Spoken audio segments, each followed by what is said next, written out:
Hello friends, once again आप सभी लोगों का मोस्ट वेलकम अपने इस लर्निंग प्लेटफॉर्म पर, जहां पर हम लोग बातें करते हैं एग्जाम ओरिएंटेड। जैसे कि आप सभी लोगों को पता है कि हम लोग अभी जो सेशन लेके चल रहे हैं, जो सीरीज लेके चल रहे हैं इस प्लेटफॉर्म पर अभी राइट नाउ, वो डिस्कस कर रहे हैं हम लोग इंडियन इकोनॉमी का पार्ट, भारतीय अर्थव्यवस्था का पार्ट। और भारतीय अर्थव्यवस्था के पार्ट में हम लोग बात कर रहे थे मॉनेटरी पॉलिसी के बारे में, मौद्रिक नीति के बारे में। तो एक बार देख लेते हैं यहाँ पे हम लोग क्या डिस्कस कर रहे हैं। हमारा जो टॉपिक चल रहा है मॉनेटरी पॉलिसी, ठीक है ना। हिंदी में इसे क्या बोलते हैं? मौद्रिक नीति, ठीक है ना।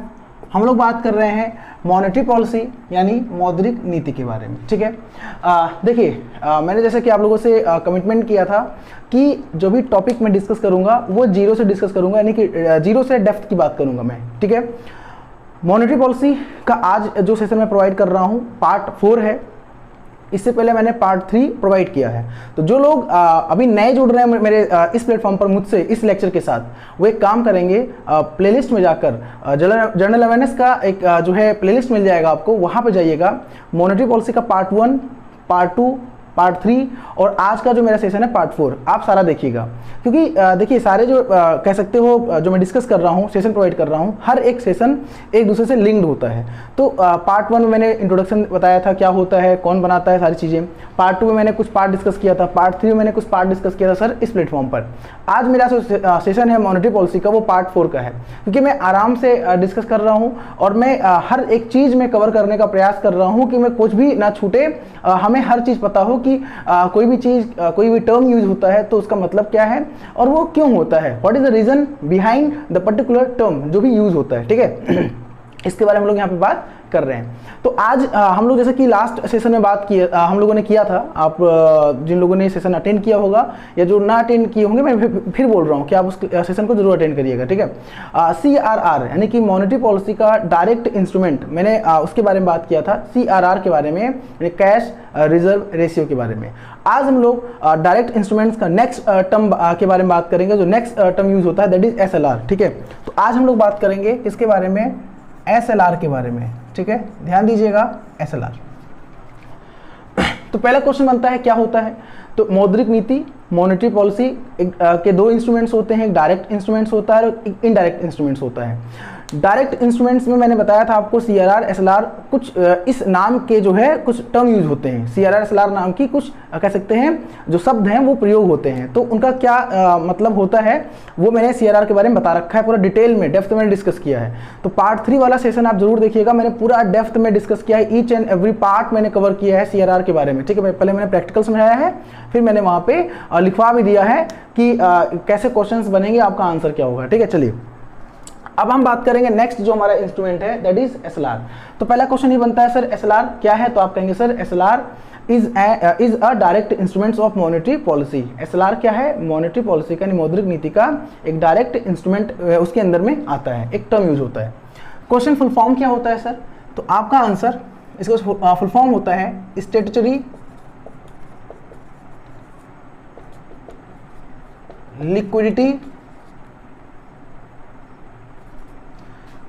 लिक्विडिटी रेशियो, ठीक है ना। हिंदी में क्या बोलते हैं इसको? वैधानिक, नोट कर लीजिएगा, तरलता अनुपात, ठीक है ना। हिंदी में बोलते हैं वैधानिक तरलता अनुपात और इसका फुल फॉर्म होता है SLR का स्टैट्यूटरी लिक्विडिटी रेशियो, या शॉर्ट में कुछ लोग बोलते हैं स्टैट्यूटरी लिक्विडिटी रेशियो, तो भी सही है, गलत नहीं है, ठीक है। चलिए अब क्वेश्चन सर क्या होता है? तो CRR जैसे हम लोगों ने पढ़ा था वैसे ही हम लोग पढ़ेंगे, डिस्कस जो है समझेंगे SLR के बारे में। अंतर ज़्यादा कुछ नहीं है, सेम है, बट कुछ जो डिफरेंस है मैं आपको बता दूंगा, ठीक है ना। अब आप पहले रिलेट कराइए। CRR मैंने बताया था आपको, ध्यान से सुनिएगा एकदम, ठीक है। कनेक्टिविटी जरूरी है। जब क्लास आप अटेंड किया करो, मैं बार बार बोलता हूँ इस चीज़ को, आप कोई भी काम उस टाइम मत किया करो, ठीक है। आप केवल कॉन्सेंट्रेट किया करो, और जो भी सेशन आप किसी भी का भी क्लास कर रहे हो, जो भी आप प्लेटफॉर्म यूज़ कर रहे हो, जो भी सब्जेक्ट आप पढ़ रहे हो, तो मेरा ये रिक्वेस्ट है आप लोगों से, एटलीस्ट आप जब भी पढ़ाई करें तो आप हर एक काम बंद कर दें, ठीक है। अब फोकस करें स्टडी पे, जो भी आप पढ़ रहे हैं कम से कम अच्छे से पढ़ें। उसको मतलब ये हो कि दोबारा पढ़ने की आवश्यकता ना हो, आप इस तरह पढ़ें, इस तरह समझें उसको आप, ठीक है ना। टाइम वेस्ट मत करिए, बस मेरा कहने का मतलब यहाँ पे ये है। चलिए, तो अब यहाँ पे हम लोग समझेंगे, पहले CRR के बारे में समझेंगे, लास्ट में बताया था चूंकि जो सेशन है उसी से कनेक्टेड है, कह सकते हो। मैंने कहा था CRR is an amount of fund that the commercial banks have to keep with RBI in the form of cash only.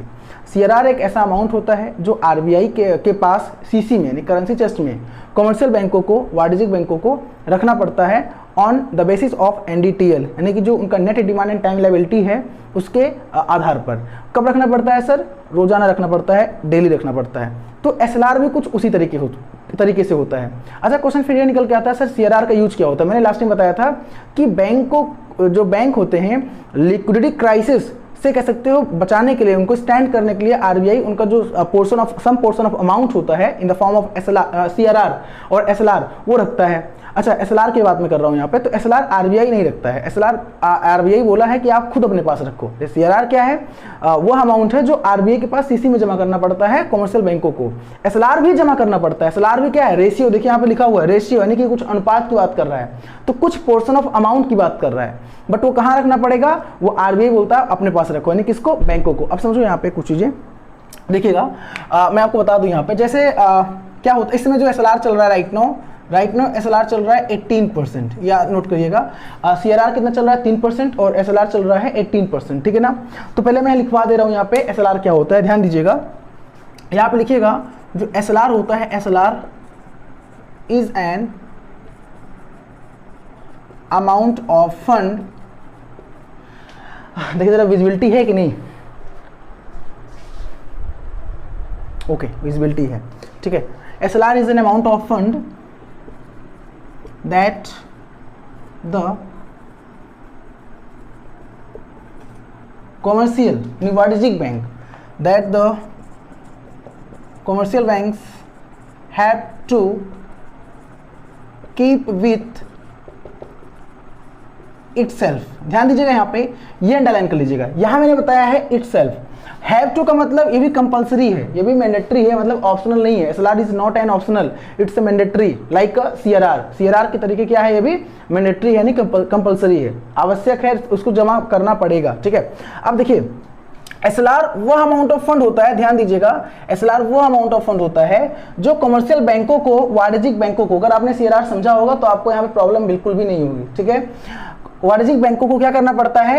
अपने खुद के पास रखना पड़ता है, अपने खुद के पास रखना पड़ता है। फिर भी क्वेश्चन निकल के आता है, सर कितना रखना पड़ता है, किसका कितना रखना पड़ता है, और सर क्या रखना पड़ता है? जैसे हम लोगों ने CRR में पढ़ा था कि CRR जो होता है बैंकों को RBI के पास इसी में केवल कैश के फॉर्म में रखना पड़ता है, in only cash form. CRR is maintained in only cash form.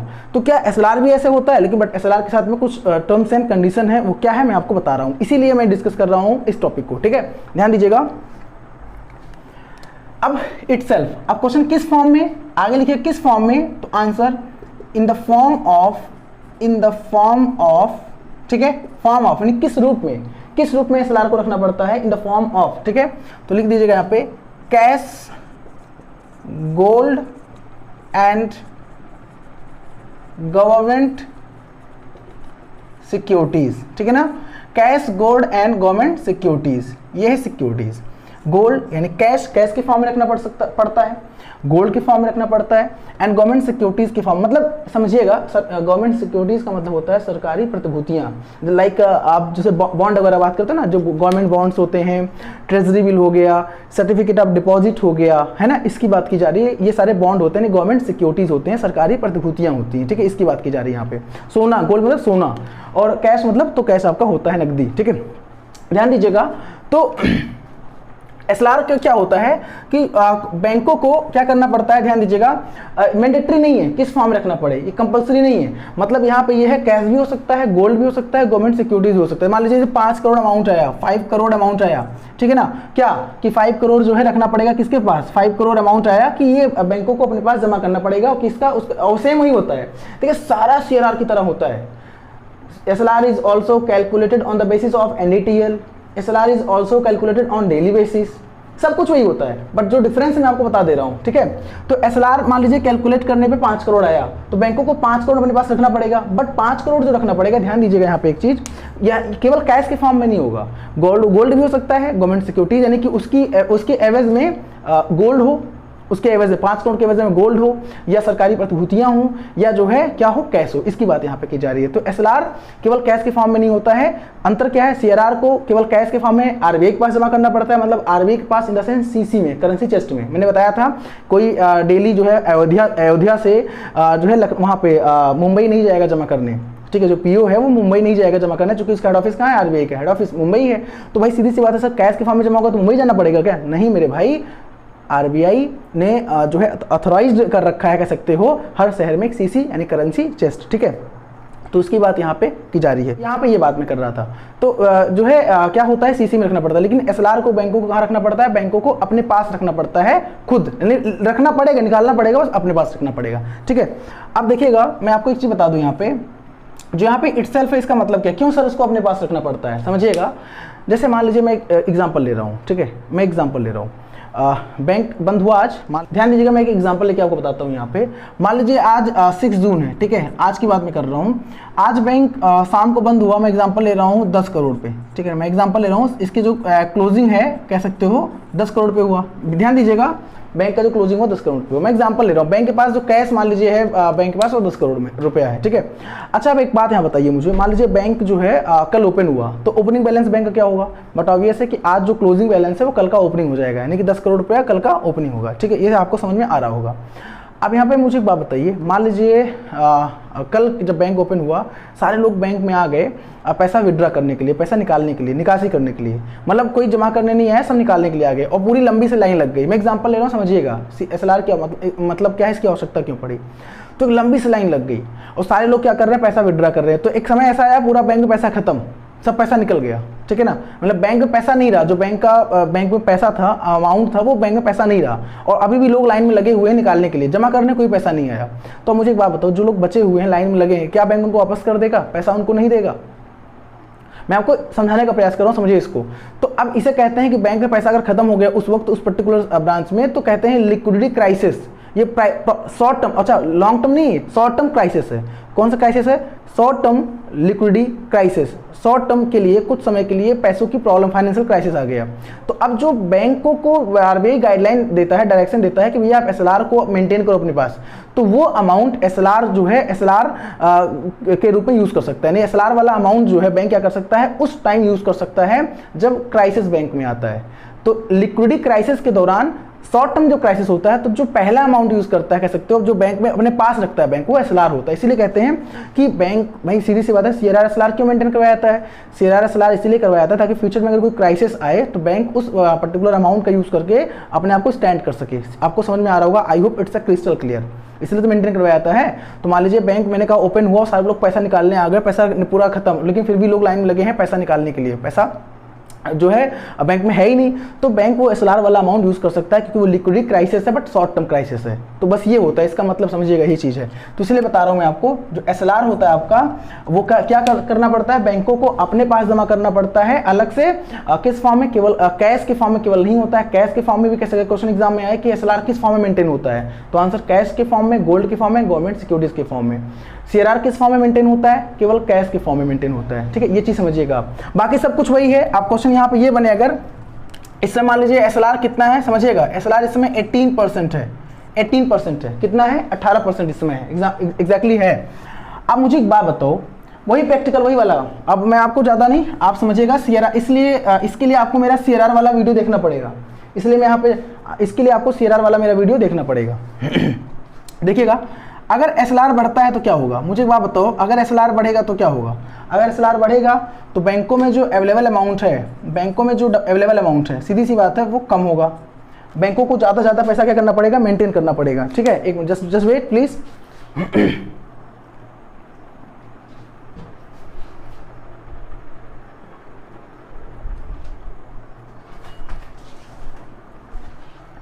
Okay, ठीक है। तो क्या करना पड़ेगा, बैंकों को ज़्यादा से ज़्यादा पैसा मेंटेन करना पड़ेगा, ठीक है। कहाँ पे रखना पड़ेगा? तो बैंकों को जो अवेलेबल अमाउंट होगा वो कम हो जाएगा, और जब बैंकों का अवेलेबल अमाउंट कम हो जाएगा तो बैंक, सीसी मतलब होता है क्रेडिट क्रिएशन, बैंक क्या करेगा, तो बैंक सीधी सी बात है लोन कम देगा, बैंक लोन कम बांटेगा, और जब बैंक लोन कम बांटेगा तो मार्केट में जो मनी फ्लो है क्या हो जाएगा, वो कम हो जाएगा।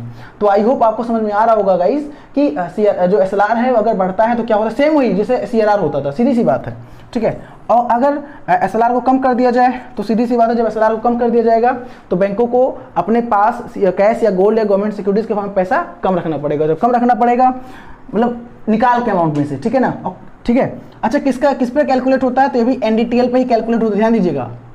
SLR भी किस पे कैलकुलेट होता है, NDTL पे, net demand and time liability पे कैलकुलेट होता है। तो जो बैंकों का अवेलेबल अमाउंट है वो बढ़ जाएगा जब SLR कम मेंटेन करना पड़ेगा। मान लीजिए 18 से हो गया कितना, मान लीजिए हो गया 16%, तो मुझे बताओ 16% मेंटेन करना पड़ रहा है बैंकों को, तो बिल्कुल सीधी सी बात है कम मेंटेन करना पड़ेगा, पैसा कम रखना पड़ेगा, तो बैंकों को जो अवेलेबल अमाउंट होगा बढ़ेगा, बैंकों का जो मौजूदा बैलेंस होगा बैंकों के पे बढ़ेगा, और जब बैंकों के पास मौजूदा बैलेंस बढ़ेगा तो बैंक लोन बांटेंगे, क्रेडिट क्रिएट करेंगे, और जब लोन बांटेंगे तो मार्केट में मनी फ्लो क्या हो जाएगा, मनी फ्लो, मुद्रा का प्रसार क्या हो जाएगा, बढ़ जाएगा, ठीक है। मैंने कहा 18% से मान लीजिए 19% हो गया SLR, तो क्या होगा, अगर बढ़ा दिया गया तो बैंकों का अवेलेबल अमाउंट कम होगा, समझिएगा।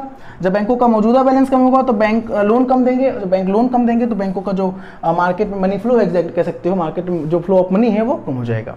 तो अगर मार्केट में मनी फ्लो ज़्यादा है तो उसे कंट्रोल करने के लिए SLR को क्या करना पड़ता है, भाई बढ़ाना पड़ेगा, ज़्यादा है तभी तो, अगर मनी फ्लो ज़्यादा है तो SLR बढ़ाना पड़ेगा, जब बढ़ाना पड़ेगा तो मार्केट में मनी फ्लो कम हो जाएगा, मार्केट में मनी फ्लो कम है तो मनी फ्लो को बढ़ाना पड़ेगा, तो जो SLR है वो कम करना पड़ेगा, SLR कम करना पड़ेगा तो मार्केट में मनी फ्लो बढ़ जाएगा। तो समझिएगा इसका रिलेशन यहाँ से रिलेशन डायरेक्टली यहाँ से निकल रहा है, ये चीज़ है, प्रैक्टिकल बता रहा हूँ आपको मैं, ठीक है। तो अब मैं क्या कर रहा हूँ, मैं चूंकि CRR समझा चुका हूँ, CRR सेम CRR की तरह है SLR, बट अंतर क्या है मैंने बता दिया। यहाँ पे अंतर ये है, ये आप नोट कर लीजिएगा, ये अंतर है, cash gold and government securities तीनों फॉर्म में मेंटेन करना पड़ सकता है, ठीक है, मैंडेटरी नहीं है, ये ऑप्शनल है, कर सकता है बस यहाँ पे, लेकिन वहाँ पे केवल कैश फॉर्म होता है CRR में। और यहाँ पे बैंकों को अपने खुद के पास रखना पड़ता है, खुद के पास क्यों रखना पड़ता है मैंने बता दिया। मान लीजिए बैंक में कोई क्राइसिस आ गया, कोई फाइनेंशियल प्रॉब्लम आ गई, तो बैंक अपना वो अमाउंट यूज़ कर सकता है, जैसे मैंने आपको एग्जाम्पल देके बताया अभी, ठीक है, ये चीज़। चलिए अब एक काम करिए,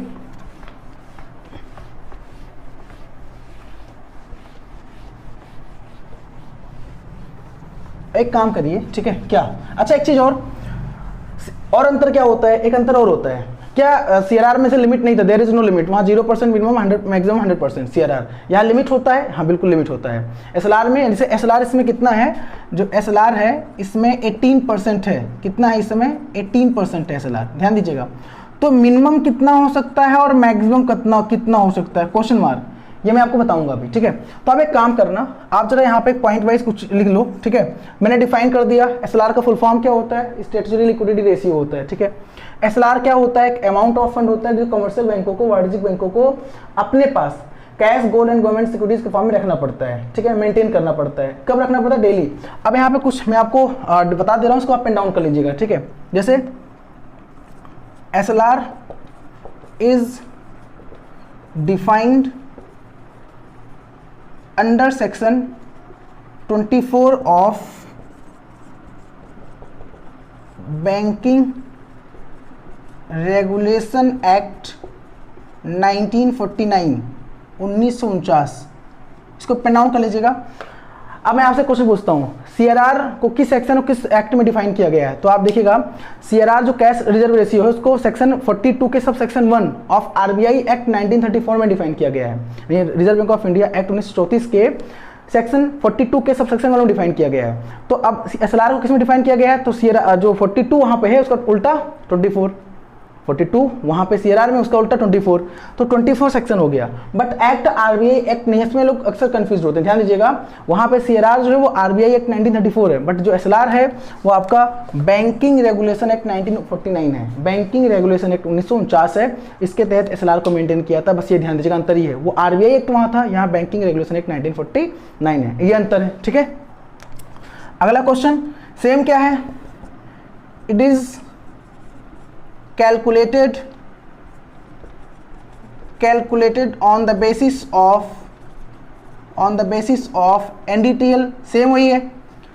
ये भी क्या होता है, CRR की तरह net demand and time liability पे कैलकुलेट किया जाता है। सीधी सी बात आप समझिएगा, CRR मैं बार बार बोल रहा हूँ, अगर मेरा CRR का आपको सेशन समझ में आया होगा तो आपको ये पक्का समझ में आएगा, मैं दावे के साथ कह सकता हूँ, आप भूल नहीं सकते, ठीक है। अगला पॉइंट क्या है, it is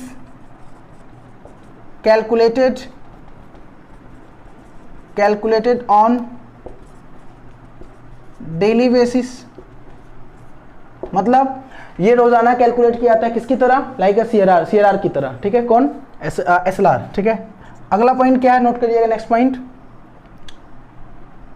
it is maintain in the form of, आप लोग नोट कर लीजिएगा इसको अलग से, ये किसके फॉर्म में मेंटेन किया जाता है, यहाँ पे मैंने SLR banks have to keep it itself in the form of, यहाँ पे मैंने शायद मिटा दिया है, नोट कर लीजिएगा, इन the form of cash and gold and government securities, ये जरूर लिख लीजिएगा, जो एसएलआर है वो cash, gold and government securities के फॉर्म में मेंटेन किया था, इसको जरूर नोट कर लीजिएगा, ठीक है। अगला है सेक्शन एक्ट हो गया, ये हो गया। अच्छा, यहाँ पे डेली बेसिस पे होता है, ठीक है। अब यहाँ पे लिमिट क्या है, तो लिमिट की बात करें अगर हम, यहाँ पे लिमिट यानी कि कुछ लिमिट है मेंटेन करने का, हाँ, मिनिमम कितना है, मैंने जो कहा मिनिमम 0% है और मैक्सिमम कितना है, मैक्सिमम 40% है, मैक्सिमम 40% है, ये अंतर, यानी कि एसएलआर जैसे ये 18% इसमें ना करंट टाइम में 18%, तो ये मिनिमम 0% हो सकता है, मैक्सिमम 40% हो सकता है, 40% ज़्यादा नहीं होता है। तो ये क्वेश्चन एग्जाम बनता है कि एसएलआर मैक्सिमम कितना हो सकता है, 40%, किस और जब मेंटेन होगा तो किसका, on the basis of NDTL, net demand and time liability का, ठीक है, ये चीज़ होता है। तो आई होप आपको समझ में आया होगा, मैं नटसेल मैंने बताने का प्रयास किया संक्षेप में, क्यों, क्योंकि सीआरआर मैंने बता रखा है, लाइक सीआरआर की तरह ही है, बट अंतर क्या है, अंतर ये है, सीआरआर को आरबीआई को, बैंकों को आरबीआई के पास सीसी में रखना पड़ता है, करेंसी चेस्ट में रखना पड़ता है, एसएलआर को बैंकों को अपने पास रखना पड़ता है। सीआरआर केवल कैश के फॉर्म में मेंटेन होता है, SLR cash, gold and government securities के फॉर्म में मेंटेन होता है, ठीक है ना। गवर्नमेंट सिक्योरिटीज का मतलब सरकारी प्रतिभूतियां, उसकी वैल्यू होती है, जैसे सर्टिफिकेट ऑफ डिपॉजिट हो गया, कॉमर्स, ये आपका ट्रेजरी बिल हो गया, आपका जो बॉन्ड्स होते हैं उनकी बात में कर लें, गवर्नमेंट बॉन्ड्स, उनकी वैल्यू होती है ना, ठीक है, ये चीज़। चलिए आगे, क्या बता रहा था मैं, हाँ, सेक्शन और एक्ट, तो banking regulation act 1949 section 24 SLR का, ठीक है, calculated on the basis of NDTL, net demand and time liability में कैलकुलेट होता है, ठीक है। अगला है डेली बेसिस होता है, रोजाना होता है। लिमिट क्या है, तो सीआरआर का जो मिनिमम लिमिट है, एसएलआर का जो मिनिमम लिमिट है वो 0%, मैक्सिमम लिमिट जो है 40%, सीआरआर में मिनिमम 0 लिमिट, मैक्सिमम 100%, ये चीज़ है। तो आई होप आपको डायरेक्ट इंस्ट्रूमेंट समझ में आ गया होगा। एसएलआर बढ़ेगा तो क्या होगा, एसएलआर जब बढ़ेगा तो मार्केट में लिक्विडिटी कम हो जाएगा, और जब एसएलआर कम होगा तो क्या होगा, तो मार्केट में लिक्विडिटी बढ़ जाएगा। एसएलआर बढ़ेगा तो बैंकों के पास पैसा घटेगा या बढ़ेगा, तो एसएलआर जब बढ़ेगा तो बैंकों का जो अवेलेबल अमाउंट है, बैंकों का जो अमाउंट है पैसा है वो कम होगा, जिससे क्या करेंगे, वो लोन कम देंगे। समझिएगा, एक क्वेश्चन घुमा के पूछ सकता है आपसे कि बैंक अगर एसएलआर बढ़ा दिया गया तो बैंक लोन ज़्यादा देगा या कम देगा, सीधी सी बात है, जब एसएलआर बढ़ा दिया गया तो बैंक लोन कम देगा, चूँकि एसएलआर क्या हो रहा है कि बैंकों को ज़्यादा पैसा मेंटेन करना पड़ रहा है, उनके पास पैसा कम बच रहा है, ठीक है ना। तो सीआरआर की तरह पूरा है जो मैंने आपको बताया था, बट अंतर जो था मैंने आपको बता दिया। तो आई होप आपको समझ में आ रहा होगा, ठीक है। अगर कोई प्रॉब्लम होती है तो कमेंट बॉक्स में आप जरूर कमेंट करिएगा कि हाँ आपको समझ में आया या नहीं आया। बाकी ये जो है आपका, इसको आप जो है पेन डाउन कर लो, एक नोट्स बना लो, अच्छे से पेन डाउन कर लो, ठीक है। चलो ठीक है, मुलाकात करते हैं आप लोगों से नेक्स्ट सेशन में इनडायरेक्ट इंस्ट्रूमेंट्स के साथ, जिसमें हम लोग bank rate, repo rate, reverse repo rate, इसलिए मैं आराम से डिस्कस कर रहा हूँ, हर एक टॉपिक कवर कर रहा हूँ, हर एक पार्ट कवर कर रहा हूँ, मैं कुछ भी छोड़ नहीं रहा हूँ, ठीक है। बस आपको समझ में आना चाहिए। चलिए मुलाकात करेंगे आप लोगों से नेक्स्ट सेशन में, तब तक के लिए थैंक यू सो मच, बहुत बहुत धन्यवाद।